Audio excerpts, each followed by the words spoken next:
Bom, para proferir a palestra de abertura deste evento, convidamos o professor doutor Sérgio Mascarenhas, professor titular do Instituto de Física da USP de São Carlos.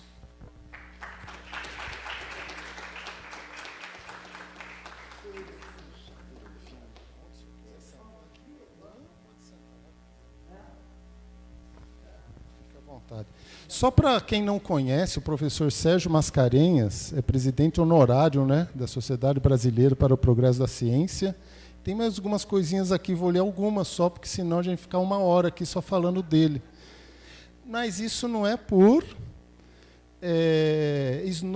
ser snob, não, é pela simplicidade dele, né? Eu acho que é um exemplo para todos nós. Ele é coordenador também de projetos da Organização Pan-Americana de Saúde, vinculado à FAPESP e ao MIT, e diretor do Programa Internacional de Estudos e Projetos para a América Latina, no Instituto de Estudos Avançados da USP de São Carlos. Professor, seja bem-vindo, fique à vontade. Bom, em primeiro lugar, eu queria agradecer ao professor Marcos a gentileza que ele teve de me convidar para fazer essa palestra. É uma grande honra.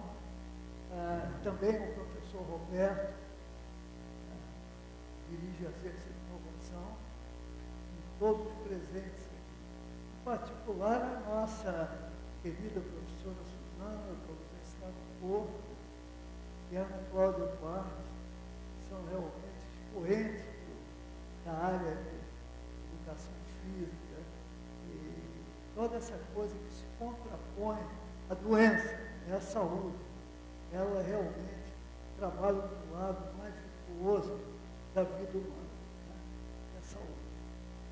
Então, eu atendendo, eu acho que valeria a pena apagar a luz, se for possível, para olharem direito. Bem, eu sempre começo a minha palestra com essa escola de Atenas, que é um mural que está no Vaticano, que eu tive a sorte de acompanhar durante vários anos, durante 12 anos, o restauro dessa obra, que fica nas salas de Rafael, no Vaticano. Eu fiz amizade, está me ouvindo aí atrás, aí? Tudo certo? Tá.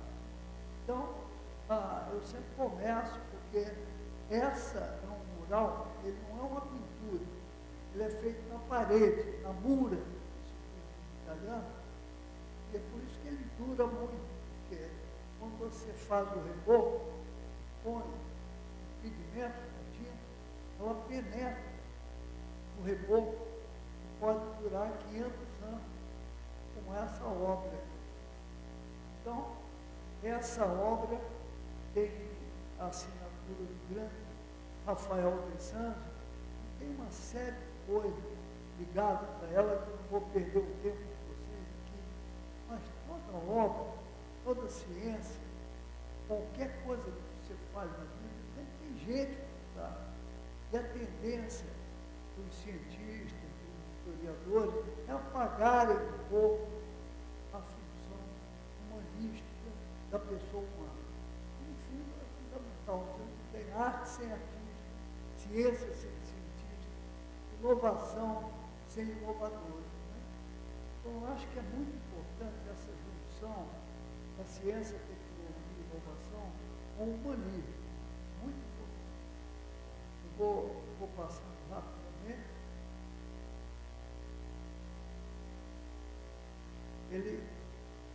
Estou errando aqui, o nosso. Dá para mudar, então, também. Você podia me ver se o que está de errado aqui, o que eu estou errando? Não é ele, sou eu.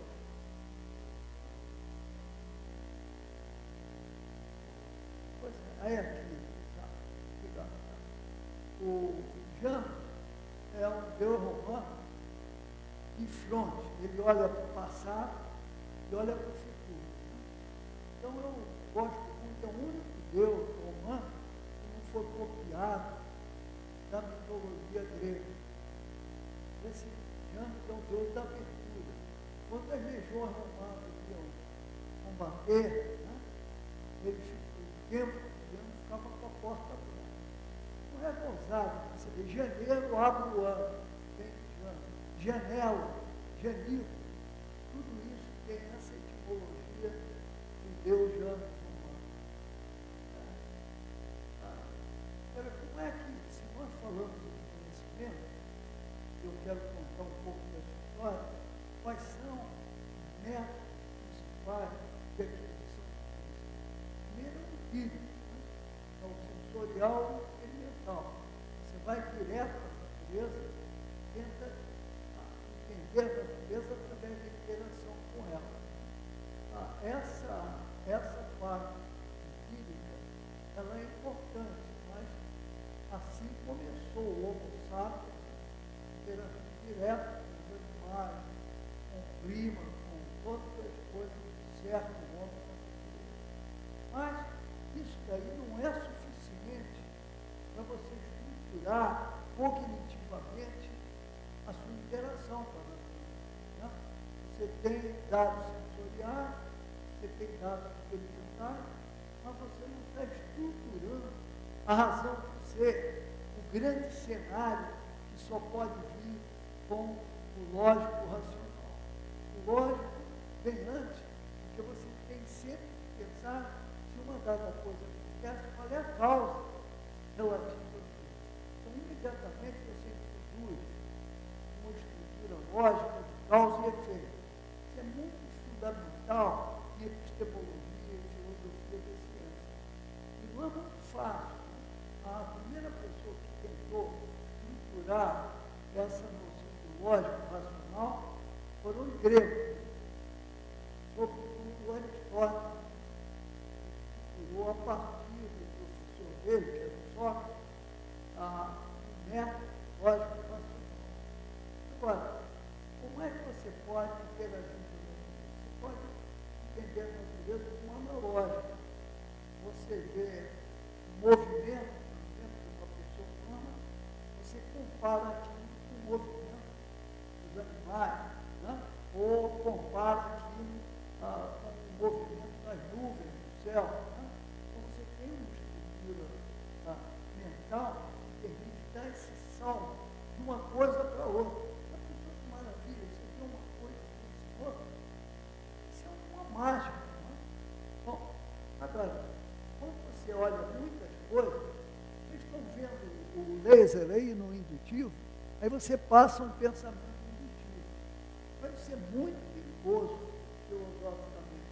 Você vê uma vez, duas vezes, três vezes, você diz, olha, a causa disso é aquilo. Né? Porque você usa a indução. Mas a indução é perigosíssima.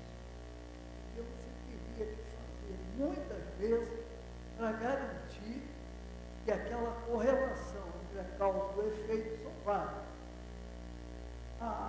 Esse método indutivo é muito criticado por uma série de filósofos importantes que vieram depois do iluminismo, como Locke, o próprio Jung também, né? Estudou a natureza do conhecimento humano. Porque se você joga uma pedra, ela cai, você joga 1000 vezes, será que na milésima primeira vez a pedra vai cair também? Eu posso fazer, mas eu não posso garantir a lei de gratitude, chamada indução finita, pode não valer. Então, isso é uma coisa que pesa sobre a razão humana até hoje. Pesa na determinação, pesa na tá? Você não garante que o princípio de indução finita, o princípio de gratitude, nunca vai. Você só usa empiricamente. Agora, e o método dedutivo? O método dedutivo, você estrutura o pensamento, você monta modelos, né? E desse modelo, você tenta, então, fazer esse modelo matematicamente, dali você pode deduzir matematicamente uma estrutura de causa e efeito.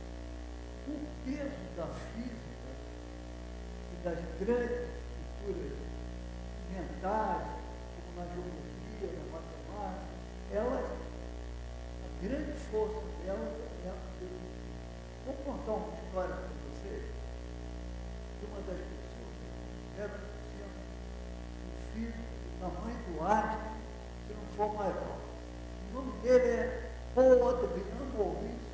Dirac, ele é inglês, o homem é francês, que a família dele veio da França.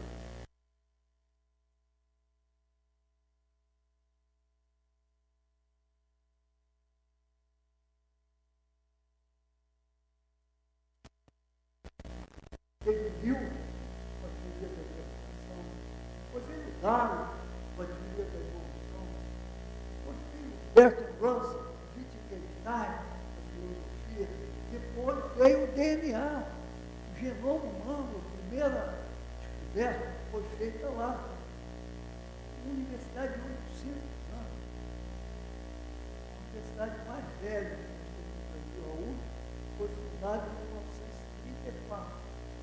Quer dizer, você sente a falta de respeito pela vida, do pensamento humano, pela vida racional, pela vida, ela não trouxe para o Brasil uma estrutura que permitisse ao Brasil ganhar uma posição histórica na área da ciência. Agora que nós estamos fazendo alguma coisa, mas a duras penas, um voto, com toda essa estrutura horrível que nós temos, não apenas em relação ao universitário, mas em relação ao ensino básico, porque quem vai mandar numa isso são as crianças. Quem realmente é o grande potencial são as crianças. Então, essa estrutura educativa estava contando acerca do Iraque. Eu gosto muito de falar do Iraque, porque ele ganhou o prêmio Nobel por uma descoberta espetacular. E sabe, sempre se pensou que o vácuo era o vácuo, não tinha nada. Vácuo, a própria palavra parece que induz você a pensar que não existe nada lá. Podemos tirar, mostrou um método dedutivo, escrevendo equações, que o vácuo estava cheio de partículas. O vácuo não é vazio. E mais ainda, dentro do vácuo tinha partículas com energia negativa. Olha, isso causou uma bagunça física. Na época de 1930, os maiores físicos também são uma loucura. Dizer que o vácuo está cheio de energia negativa. O que é energia negativa? O que são as partículas que são vazias? Dirac reduziu tudo a partir da equação dele.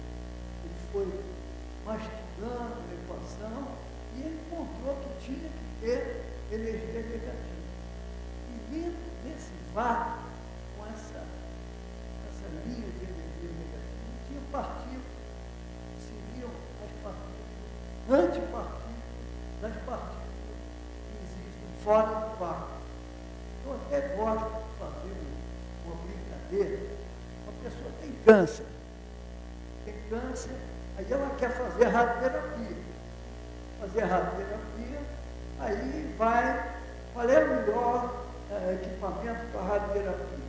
É um equipamento, você tem um feixe de elétron, uma energia tão forte, tão grande, que ele chupa no vácuo um antielétron. O elétron mais o antielétron dá um átomo chamado positrônio. Só que a antipartícula não gosta da partícula e ela se aniquila. E ao se aniquilar, dá um raio gama. É esse raio gama que mata o câncer. Então, eu gosto de dizer assim, olha, você está sendo tratado com vácuo. Você diz isso para uma pessoa, a pessoa diz que você está maluco. Você sendo tratado com vácuo? É. Quem mostrou isso foi o Dirac, no método dedutivo, uma equação. Só que depois fizeram um experimento e viram essas antipartículas, eles chuparam no vácuo. É por isso que a física exerce uma atração tão grande sobre os jovens, que ela realmente utiliza todo o potencial do método analógico, dedutivo. O Dirac chegou a dizer que quando ele viu que as equações dele davam energia negativa e que o vácuo estava cheio de partículas, ele mesmo achou que era um negócio meio absurdo. Ele foi criar baseado na física da mecânica quântica clássica, que não tinha antipartículas. Existe uma frase, para mim, uma frase profundamente bonita. Essa equação tão bonita, essa filosofia tão bela, simetricamente, traz beleza. Isso é humanismo, não é ciência. Isso é um ser humano, o seu grau mais alto de apreciação das coisas da natureza, através da beleza. Então, isso aqui é uma coisa geral, as pessoas não discutem, e eu acho que é uma pena, porque, aliás, eu conheci o Dirac pessoalmente, nos Estados Unidos, porque a Flórida é um cemitério de elefantes. Quando o pessoal envelhece nos Estados Unidos ou na América da Europa, eles querem aquele calorzinho tropical da Flórida. Então eles se aposentam e vão para a universidade na Flórida como aposentados. E eu vou usar que é uma brasileira lá para ver, né? Lá na Flórida, devolvendo dinheiro aí da repatriação. Né? Bom, mas de toda maneira, essa história. Eu acho que quando a gente discute coisas novas, é muito importante que a gente não fique na ciência, na tecnologia, a gente tem que ver as pessoas que estão por trás. São elas que são os grandes atores. Né? Então, o que pode atrair jovens para a ciência não é equipamento, não é a bomba atômica, é o quanto ela pode ter de beleza, né? De você perceber o universo com outro olhar, né? Não um olhar.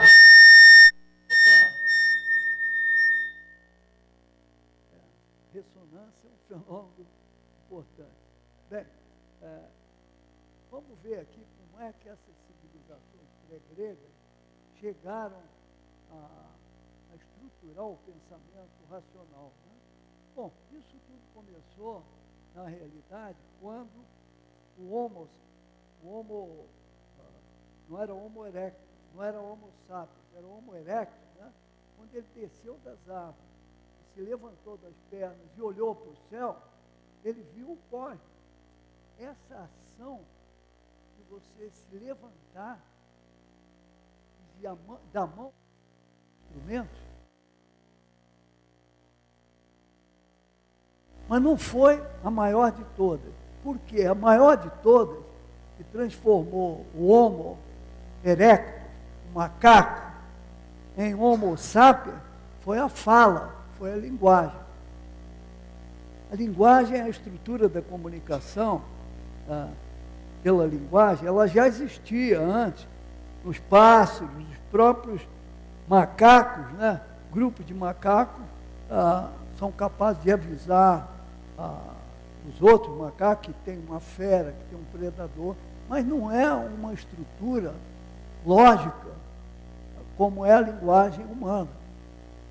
Essa linguagem humana, eu acho que é uma das coisas mais fascinantes. Se eu pudesse voltar ao meu vestibular, eu iria estudar linguística, né? Não iria estudar física, não.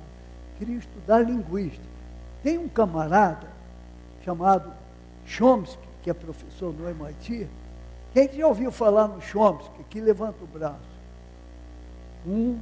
Pessoal, dois. Está muito fraco isso, hein, moçada? Chomsky, Noam Chomsky. Entra no Google e vão ler alguma coisa sobre esse camarada. É um dos gênios do século XXI. Não é do século XX, não. Noam Chomsky. Ele é professor do MIT.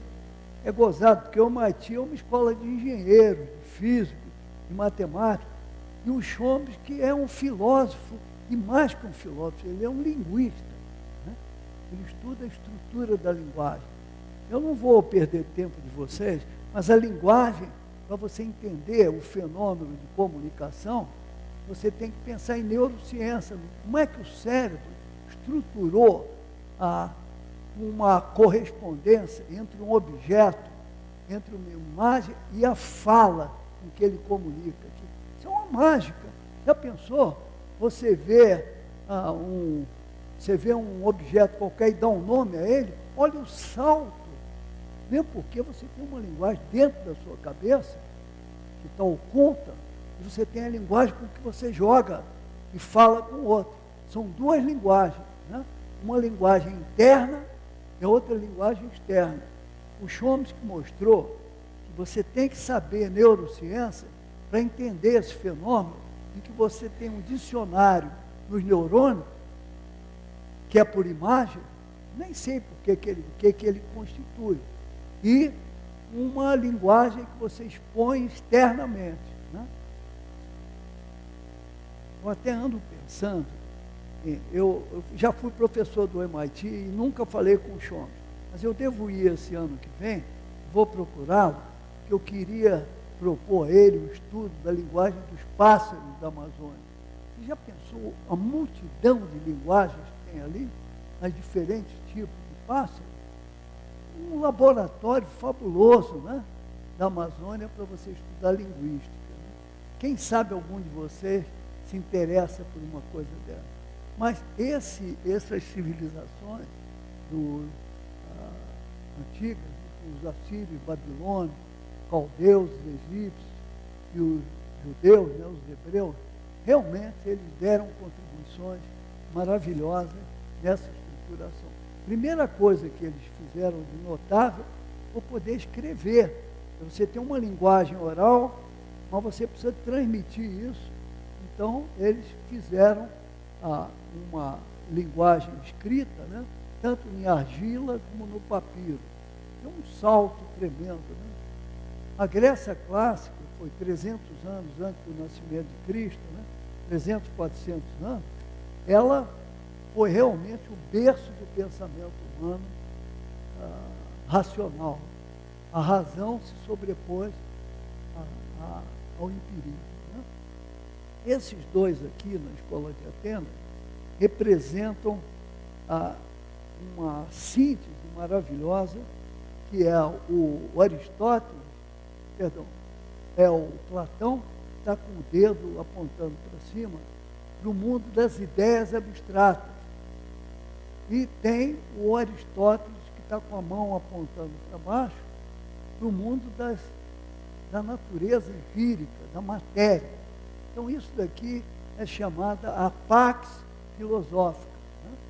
Esses dois, na realidade, tem um terceiro aqui que não está aparecendo, que foi o professor do Platão, e, portanto, ele foi também indiretamente professor do Aristóteles. O Aristóteles foi aluno do Platão, que foi o Sócrates. Bom, eu depois posso contar, mas esse pessoal mudou a razão histórica 400 antes de Cristo, 2.500 anos. Bom, aí vem uma coisa importante, que é você pensar que antes dele já existiam outros. Na escola de Mileto, que foi anterior ao Platão e ao Aristóteles, ao Sócrates, tem Tales, né, de Mileto. É uma história maravilhosa, né, que a pessoa tem que conhecer para saber de onde que nós viemos. Esse Homo sapiens sapiens, ele veio de onde? Quais são as coisas que criaram essa estrutura que dá consciência própria ao homem? Porque o homem só ama se ele tiver autoconsciência. Esse é um dos fenômenos da neurociência mais interessantes. Bom, o Arquimedes foi aí, já começou a aparecer a tecnologia física. Né? O Arquimedes estudava uma porção de aplicações da física na guerra. Né? Ele usou uma série as alavancas de Arquimedes, são famosas. Né? Ele lançava objetos contra a frota estrangeira. Parece aqui uma coisa muito interessante, historicamente, que é um soldado romano que encontrou o Arquimedes, grego, né, fazendo desenhos no chão. E como ele pisou nos desenhos do Arquimedes, ele disse, poxa, sai de cima da minha geometria, dos meus círculos. Né? E o soldado romano matou, enfiou uma lança nele e matou. Isso é muito simbólico. É a estrutura do novo Império Romano, essencialmente tecnológico, dominador, guerreiro, né? Matando o pensamento grego. Isso não lembra alguma coisa da nossa época agora? Quando você vê o militarismo, né? Mandando arma para o Afeganistão, né? Para o Iraque, matando as pessoas com bombas, né? Ou como aconteceu na Guerra Mundial, ou na Guerra do Vietnã. Não lembra alguma coisa a vocês que esse império atual tem alguma coisa do Império Romano também? Bom, o Império Romano, né, teve grandes vantagens, porque eles eram tecnólogos, então eram bons engenheiros, eram bons guerreiros, né? Então eles realmente dominaram o mundo. Olha o Império Romano que conseguiu com tecnologia de guerra, né, militar. Bom, voltando à escola de Atenas, essas daqui são 56 personagens aqui. Aqui está o Sócrates falando com o Alexandre. Não dá para ver porque está muito pequeno. Não dá para apagar essa luz aqui também, não? É para... Bom, eu vou mudar daqui, eu acho que não vai dar direito aqui. Bom, hein? Opa, obrigado.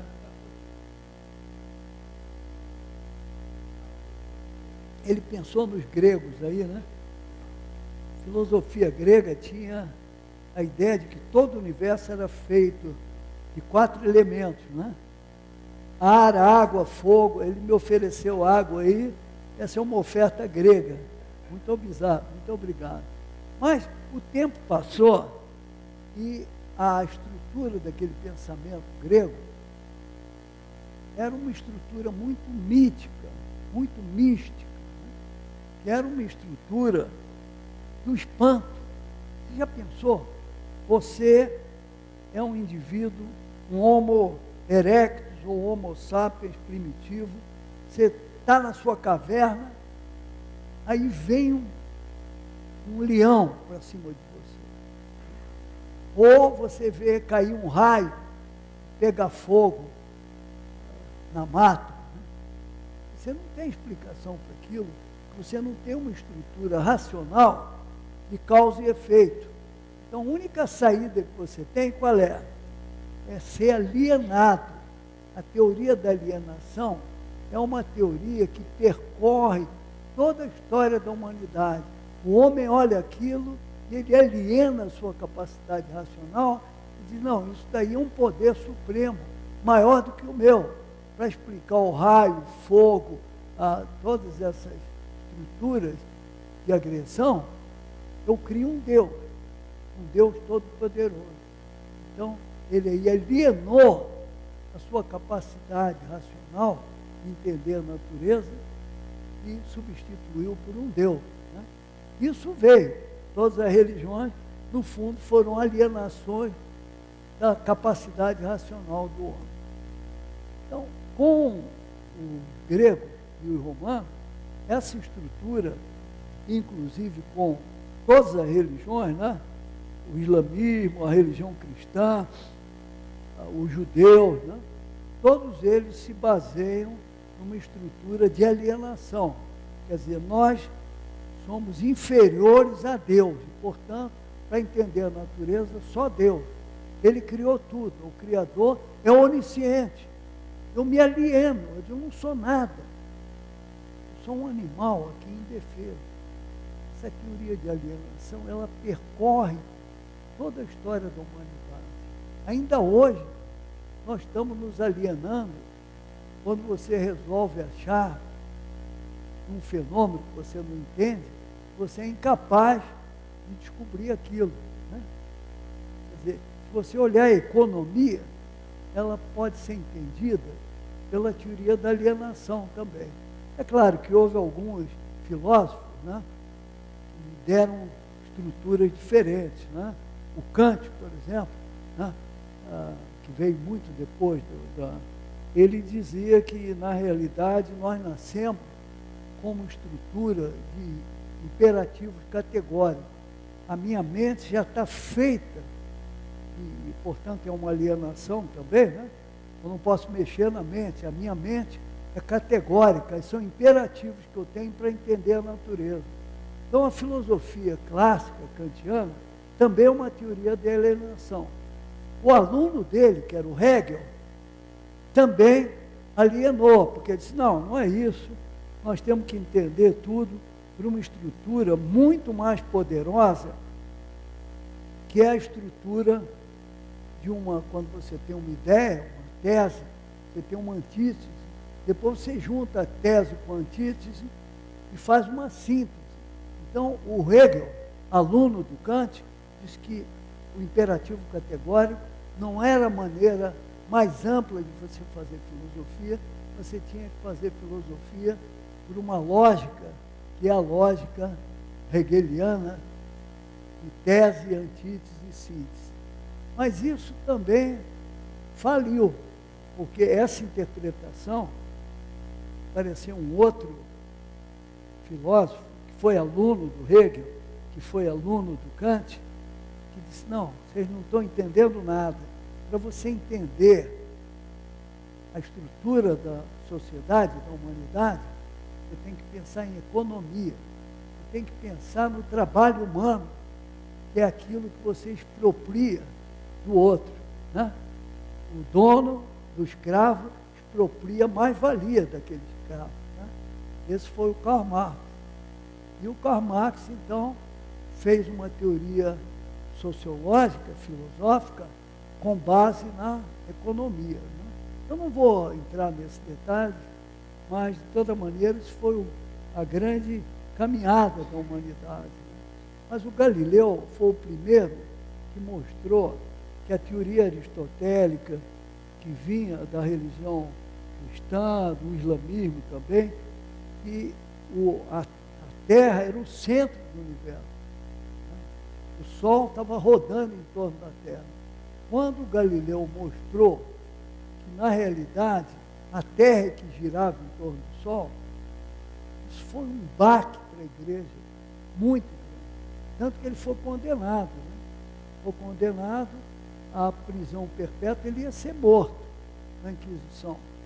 Mas ele abjurou, né, para se salvar, e foi posto em prisão domiciliar com a filha dele, perto de Florença. As cartas do Galileu para a filha dele são uma coisa maravilhosa. Vale a pena ler. Então, esse foi o primeiro grande pensador que fez nascer a ciência moderna, porque ele não se alienou. Não, eu entendo isso aí. Eu olho na minha luneta e vejo os planetas se movendo, e eu acho que esse sistema é solar. Ele não chegou ao cosmos, fora do sistema solar, mas outros chegaram mais tarde. Mas ele foi o primeiro. Bom, o nascimento da filosofia moderna, na realidade, ela veio com o Descartes, o René Descartes, que a coisa mais difícil de você entender no ser humano, no pensamento humano, é como é que eu sei que eu sou eu mesmo. A autoconsciência é um fenômeno que só está sendo entendido agora pelos neurocientistas, no cérebro. Até então, você admitia que você era o José, o Roberto, o Sérgio, por uma questão puramente empírica, né? E o Descartes resolveu dar uma explicação para isso, né? Quando ele disse que eu penso, logo existo, né? Mas esse modelo cartesiano fez um sucesso tremendo. No século XX, ele foi desbancado, né? Gozado que foi desbancado por um português, que é o Antônio Damasio, né? Que escreveu aquele livro, O Erro de Descartes. Quem já ouviu falar nesse grande neurologista, Antônio Damasio, levanta o braço aqui. Ninguém. Pessoal, vocês têm que ler alguma coisa nesse mundo, senão vocês vão voltar lá para as árvores, né? Bom, a Revolução Científica começou, na realidade, com Newton, né? E o Leibniz. Esse camarada aqui, esse Leibniz, Gottfried Leibniz, era matemático. Aliás, eu estou fazendo uma homenagem ao Leibniz esse ano. O Leibniz morreu há 300 anos atrás. 300 anos atrás, esse camarada morreu. Ele nasceu em Leipzig e morreu em Hannover, na Alemanha. Ele inventou o cálculo integral que o Newton tinha inventado. Houve uma briga tremenda da escola inglesa, né, que queria reivindicar a criação absoluta do cálculo integral. Mas, na realidade, os dois inventaram praticamente simultaneamente. Aí deu uma briga jurídica entre o Newton, da Royal Society, e o Leibniz, que era uma pessoa menos importante politicamente que o Newton. Essa história também mostra a podridão humana. Esse camarada, que é um gênio da teoria da gravitação, né, ele montou uma comissão para decidir quem era a prioridade. Só que a comissão, ele que montou, ele fez o relatório da comissão a favor dele, não do lado. Uma vergonha. Você vê um homem maravilhoso, né, que inventou a teoria da gravitação, é capaz dessa baixeza. Né? Quem já leu sobre essa história aqui, levanta o braço. Muito bem, temos um aí, hein? Mas está ruim, hein, pessoal? Pessoal, lê, entra no Kindle, baixa o Kindle aí no celular, né? Eu tenho 170 livros aqui no meu celular, do Kindle, né? Eu leio no banheiro, leio no ônibus, leio fazendo cocô, né? Então, tem que ler, pessoal, tem que ler. Não pode continuar nessa... Bom, o Leibniz inventou não apenas o cálculo integral, mas ele inventou a linguagem binária, pessoal. Linguagem binária é aquela que você só com 0 e com 1, você escreve qualquer número. Não apenas escreve qualquer número, mas você faz qualquer operação com os números. Multiplicar, dividir, raiz, integral, faz tudo. Já pensou um cara que 300 anos atrás inventou o código binário? Foi esse cara aqui, Gottfried Leibniz. Então eu estou fazendo uma homenagem a ele, organizando uma grande homenagem histórica ao Leibniz, que faz exatamente 300 anos que ele morreu. Quando eu terminar isso, eu vou apresentar um trabalho com vídeo dança, em que uma outra linguagem a gente mostra o código binário. É uma espécie, vocês viram na abertura da Olimpíada, a beleza que foi aquela mídia, né? Com laser, da Deborah Coker, né? Que linguagem fabulosa, mas é linguagem humanística, da arte, muito mais poderosa que a linguagem da ciência pura. Bom, mas eu conto depois. Bom, houve várias outras revoluções em seguida, já isso aqui no século XIX, com o Faraday e o Maxwell, eles conseguiram explicar a origem da luz, né? Se eu for contar essa história aqui, vira física, então é meio chato, né? O bonito da história são as ideias, né? A física embeleza isso ainda mais com as equações, com a matemática. Mas o Faraday, ele não sabia matemática, mas era um cara de uma intuição tremenda. Então ele bolou que a luz devia ser um fenômeno que conjugava eletricidade e magnetismo. E o Maxwell escreveu as equações disso aí e mostrou que realmente a luz é um fenômeno eletromagnético.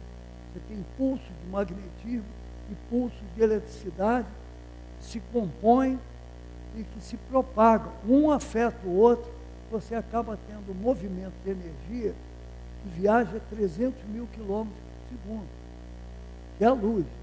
Isso surgiu da cabeça desses dois. Um que não sabia matemática, e que introduziu a ideia de campo, e o outro que conseguiu estruturar tudo isso matematicamente. Bem,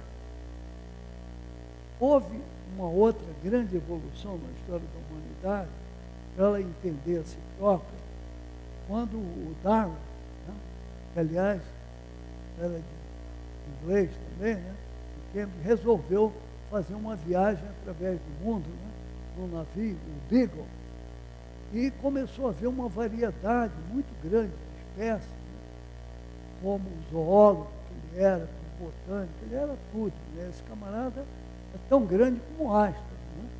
Ele fez então a teoria da evolução, dizendo que, na realidade, todas as espécies vivas eram interdependentes. Quando ele disse isso, foi um caos, né? Porque, naturalmente, na época dele, a ideia é que o homem é criação divina, né? Tem alma, os bichos não têm alma. Já pensou um cachorro que aprende tudo, um cavalo que faz coisas tão bonitas, se acreditar que ele não tem raciocínio? Tem que ter. Você já viu um cãozinho quando aprende a brincar com uma bola, né? É uma criança, uma criatividade fabulosa, né? Por isso que tem gente que gosta de trabalhar com animais, né?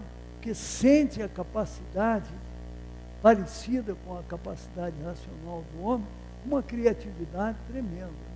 São os veterinários, né? Os veterinários entendem muito desse espírito criativo dos animais, né? Mas aí no fim do século, depois do Darwin, apareceu o que eu acho que é um dos grandes gênios da humanidade, que foi um físico. Infelizmente, estou falando mais em físico que em outra coisa, né? Como se os físicos fossem especiais, mas não são. O Darwin não era físico, era biólogo, né? Então a gente tem que respeitar essa transdisciplinaridade. Eu vou pular aqui, que eu estou falando de muita gente. Aí começou a haver uma série de quebras de paradigma na cultura humana. Uma das primeiras quebras foi com Freud, né? Ele disse que podia entender o comportamento psíquico do homem através, por exemplo, da análise do sonho, né, da pessoa, que despertava todos os complexos que ele tinha inserido no seu... Criou aquela ideia do id, ego e superego, né? Esses três componentes psíquicos acabariam explicando o pensamento, o comportamento humano. Quando vieram, agora recentemente, os grandes neurologistas que estudam o cérebro, essa estrutura de id, ego e superego ficou claramente vista quando você vê o funcionamento dos neurônios cerebrais e a integração que isso dá. Também não vou discutir isso agora. Mas o grande progresso foi feito com Einstein, né, no começo do século XX, quando ele mostrou que toda a teoria newtoniana não era perfeita, que ela era uma teoria aproximada. Olha, o Newton era considerado o maior cientista de todos os tempos, né? Quando chegou um camarada que disse que ele não estava totalmente certo, e ainda por cima era alemão, né? Isso despertou uma luta ideológica, nacionalista, tremenda. Mas o Einstein estava certo e foi possível mostrar que a teoria de Newton não era completa com a teoria da relatividade. E, por outro lado, tinha um grande filósofo inglês, Roberto Russell. Ele começou a analisar a estrutura do pensamento humano, da filosofia, pela lógica. Tudo é lógica. A geometria é lógica, o cálculo integral é lógico, a física é lógica. Então, ele resolveu escrever um grande livro junto com um colega dele, em que ele mostrava o nascimento do pensamento matemático pela lógica, né? E gastou um bocado de tempo da vida dele, escreveu esse grande livro, A Princípio a Matemática, Bertrand Russell, então ele dizia que a lógica dominava tudo. Se você entendesse a estrutura lógica, tudo ia sair dali. Só que ele deu uma bobeada, porque apareceu esse camaradinho aqui, Gödel, Kurt Gödel, que mostrou que quando você tem uma estrutura lógica, os axiomas da geometria, eles podem não ser consistentes entre si. Você já pensou o que é você mostrar que a geometria matemática tem inconsistência? Mesma coisa aconteceu com Einstein também. Quando a mecânica quântica surgiu, ele ajudou a criar, ele ficou altamente desconfiado com a mecânica quântica, que ela introduzia incertezas fundamentais na natureza. A natureza sempre vai ter incerteza. Nunca você vai medir uma coisa perfeitamente até milhares de casas decimais. Vai ter sempre um erro. E mais ainda, esse erro pode vir por causa do observador. Quando o observador olha o fenômeno, ele afeta o fenômeno. Esse foi uma das coisas da mecânica quântica que balançou o coreto, né?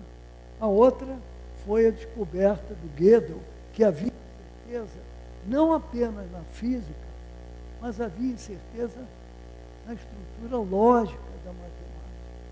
Isso é muito sério, porque como você exprime a física com matemática, se a matemática também não é absoluta, tem incerteza, então bagunça tudo, né? Foi esse cara aqui, o Gödel, Kurt Gödel. Depois ele ficou muito amigo do Einstein, eles trabalharam juntos num instituto em Princeton, não é a Universidade de Princeton, é um instituto de estudos avançados de Princeton, que fica separado da universidade. Quando o Einstein viu que o nazismo na Alemanha era impiedoso com os judeus, ele resolveu fugir para os Estados Unidos. E teve um grande magnata que resolveu dar dinheiro para fundar um instituto para receber o Einstein. Esse é o Instituto de Estudos Avançados de Princeton. Só tem 21 professores. O resto são todos visitantes. Ele é que inaugurou. Aí o Einstein chamou o Gödel para trabalhar lá também. Os dois caminhavam juntos, tem uma mata muito bonita lá nesse campo. Os dois discutiam, porque, na realidade, dois grandes pensadores da humanidade do século XX. Uma das coisas que surgiu de tudo isso foi que você tinha os sistemas vivos e nos sistemas lógicos e nos sistemas de engenharia, logística, você tinha também um número muito grande de variáveis que leva a um sistema chamado sistema complexo. E nesse sistema complexo, com milhões de variáveis, começa a aparecer incerteza também. Então esse camarada aqui, o Gell-Mann, ganhou o prêmio Nobel 2 vezes, que ele descobriu aquela partícula, o quark, que compõe todos os núcleos das partículas atômicas. Quem já ouviu falar no Gell-Mann, no quark aqui, levanta o braço. Bom, melhorou, hein? Melhorou um pouco, né? Então o Gell-Mann resolveu criar um instituto de sistemas complexos, saiu de onde ele estava na Califórnia, e criou em Novo México um Instituto de Ciências de Sistema Complexo, que é uma coisa que o Brasil precisava aprender a fazer. Porque nós não temos gente que entende sistema complexo, aqui temos pouca gente. Então, aí aconteceu um fenômeno muito interessante, já vou pular. Se lembra que eu falei que o nosso amigo criou o código binário? Então, esses camaradas aqui na Bell Labs inventaram o transistor, uma das maiores revoluções da física e da engenharia, em 1948. O transistor, ele pode ligar e desligar um circuito elétrico. É a mesma coisa que 0 e 1, só que você transforma a linguagem binária numa linguagem operacional num circuito elétrico. É isso que vocês têm nos telefones celulares, nos computadores, que usam linguagem binária, vinda do cara que morreu há 300 anos atrás. Agora, ele foi impulsionado pela descoberta do transistor, todos os três ganharam o prêmio Nobel. Eu tive a sorte de conhecer todos os três, de conversar com alguns deles, quando eu trabalhei na Bell Labs. Aí apareceram dois outros indivíduos fundamentais para o pensamento humano. O primeiro deles foi o Turing, Alan Turing, inglês também, e o Claude Shannon, que é americano. O Alan Turing, ele apareceu naquele filme Mentes Brilhantes, ele quebrou o código dos submarinos alemães que bombardeavam os navios durante a Segunda Guerra. Né? Então, tem até um filme, né? Jogo da Imitação, parece. Esse Alan Turing, ele era gay, né? Ele era uma cabeça privilegiada, né? E os ingleses tinham uma regra que o gay tinha que ser punido. Então eles obrigaram o Turing, quando descobriram que ele era gay, a castrar, a autocastrar, tomando drogas hormonais. Ele morreu. Morreu um herói da ciência mundial, que tinha ajudado a Inglaterra a vencer a guerra. Ele foi crucificado, né, por uma castração química. Mas ele inventou uma coisa espetacular, que é o computador universal. Imagine uma fita infinita. Nessa fita, você pode escrever zeros e uns.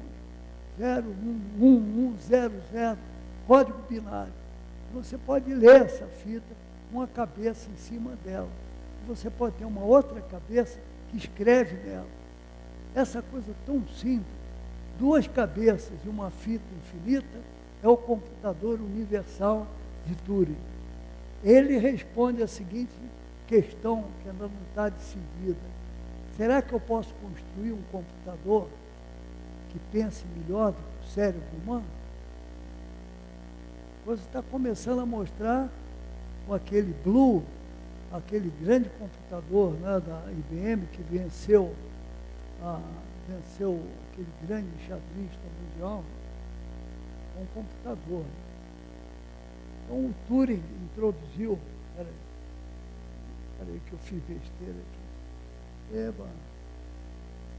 Vou precisar de auxílio aqui. Quer me ajudar aqui a voltar aqui?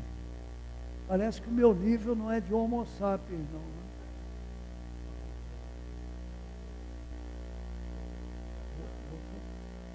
Olha, você é grego, hein? Eu estou falando demais, né, professor? Vou parar já, tá? Vou parar. Quantos minutos eu tenho? 10 minutos? É coisa para o chuva. Então vou falar nesse outro cara aqui, que é o Turing inventou a computação, e esse Claude Shannon, do MIT, da Bell Labs, inventou uma maneira de você compactar informação em linguagem binária. Se não fosse esse camarada aqui, você não tinha celular, não tem computador, não tem memória RAM, não tem nada. Quem já tinha ouvido falar no Claude Shannon, levanta o braço aqui. Pois é, todo mundo conhece o Einstein.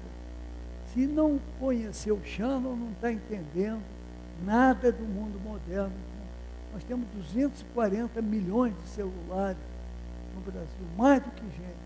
Se não fosse ele, não teria celular.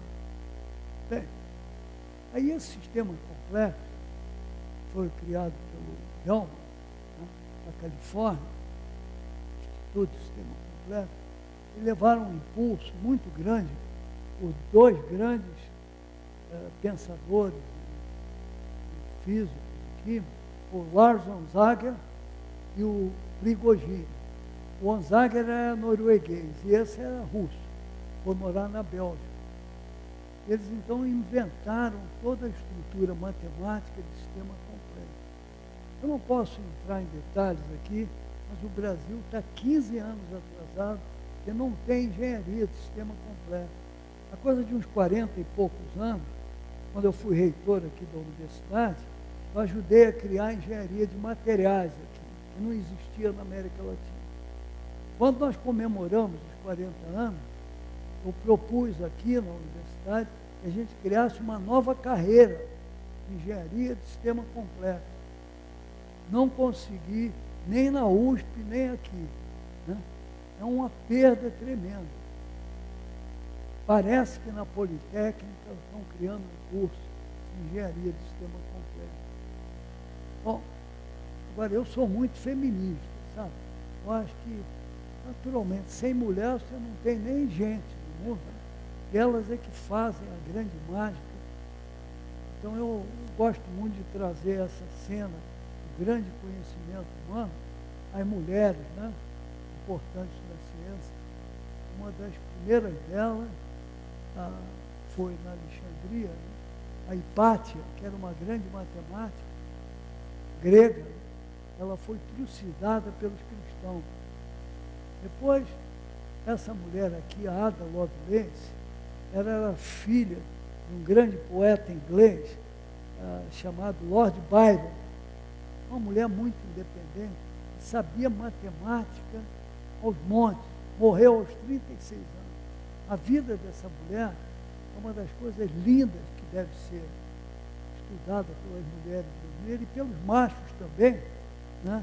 Porque o machismo brasileiro é grande contra a mulher. Você pode olhar as posições que as mulheres ocupam, em todos os setores, é inferior aos homens. Aliás, a Universidade Federal está de parabéns, né? Porque vai ter a primeira reitora mulher. Né? Então, a Madame Curie é outra, né? E essas outras grandes mulheres. Né? Então, revolução do século XXI, né? Com complexidade, nanotecnologia, bioinformática, big data, cérebro. Né? É essa coisa que está no cardápio de jovens que estão escolhendo profissões. Né? Tem que ver dessas aqui. Você entra num restaurante, o que é que você pede? O cardápio, né? Para ver o que é que você quer comer. O jovem brasileiro tem que olhar o cardápio das profissões para se vocacionar. Né? Olha quanta coisa interessante tem. Né? Infelizmente, as universidades brasileiras não estão fazendo o papel de orientar a juventude. Então, é uma corrida maluca, né? Para entrar na universidade. Eu acho que o novo paradigma que nós temos é o paradigma do desenvolvimento humano, que pega ciência, tecnologia e inovação e junta com as coisas humanísticas. Existe um gap muito grande. Né? Você tem duas culturas. Foi escrito por um físico inglês em 1959, em que ele mostrou que você tinha um grande gap entre o humanismo, né? As artes, a literatura e da ciência.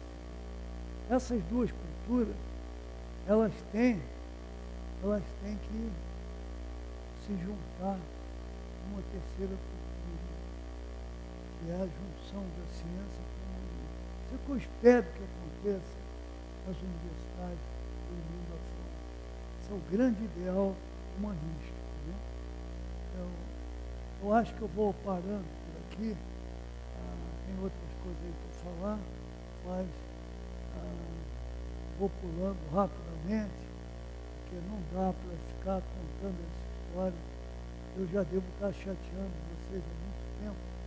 Vou mudar logo aqui rapidamente e por essa. Qual é a grande modificação da natureza humana? Ela veio de Gutenberg ao Google, né? O Janus está ali no centro, né? Olhando para o passado, para o Gutenberg, e olhando para a grande rede da internet, que é a maior democratização do conhecimento que houve em toda a história da humanidade. Isso aí que os nossos jovens, né, precisam aprender, né, a usar redes sociais, perguntar quem serei eu, você é um funcionário público, você é um administrador, um consultor, inventor, empreendedor, quantas opções, né? Um funcionário de empresa privada, né? Essas perguntas têm que ser feitas pelos jovens. O que eu sou? Um generalista? Eu sou um especialista? Sou um experimental? Eu sou um teórico? São perguntas essenciais que os jovens brasileiros têm que fazer a si próprios e a família induzir os professores, induzirem os jovens a pensar dessa maneira, para eles poderem se vocacionar.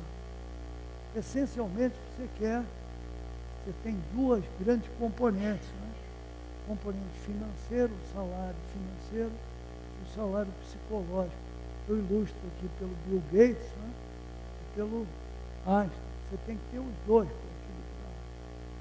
Mas vocês têm que pensar nisso, que lado da balança você está, ou se você consegue se equilibrar dos dois lados também, que é possível.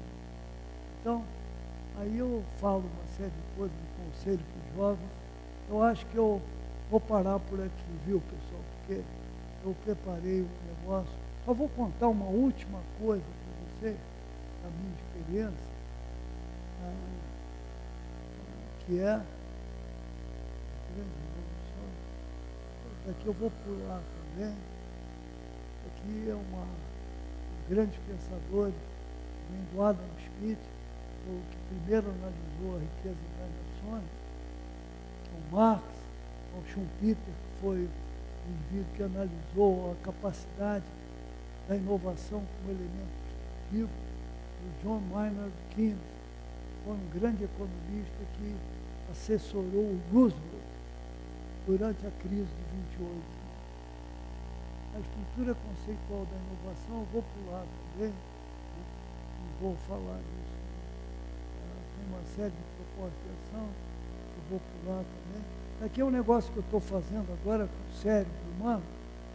Eu tive uma doença, que é uma doença chamada hidrocefalia, que apertou os meus neurônios e eu comecei a ficar sem ação. Parecia que eu estava com Parkinson ou com Alzheimer, mas não era. Era uma doença de você aumenta líquido dentro do cérebro. Eu achei um absurdo, porque resolveram furar minha cabeça para medir a pressão intracraniana. Então eu inventei um aparelho que já está funcionando para medir a pressão intracraniana sem fazer craniotomia.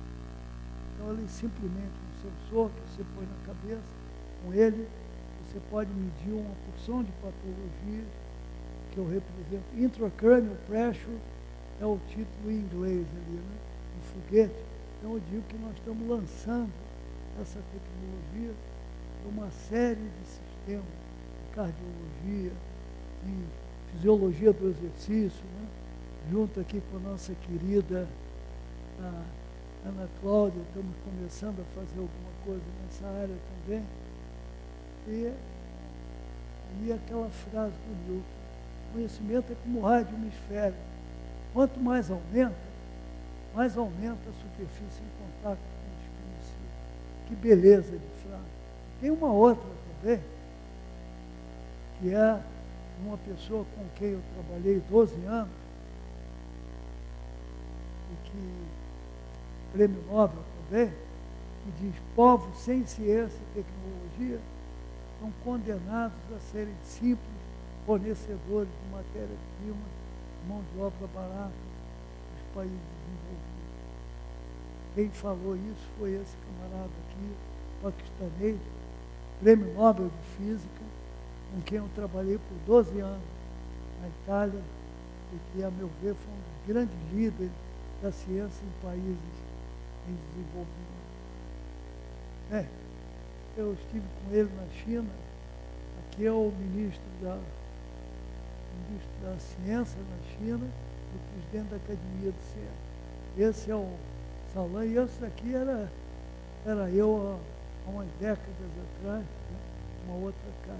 Pessoal, eu queria agradecer muito a vocês. pedir desculpa por toda essa falação e agradecer muito ao Mark esse convite. Desejar muitas felicidades para todos os jovens e velhos dessa sala. Muito obrigado.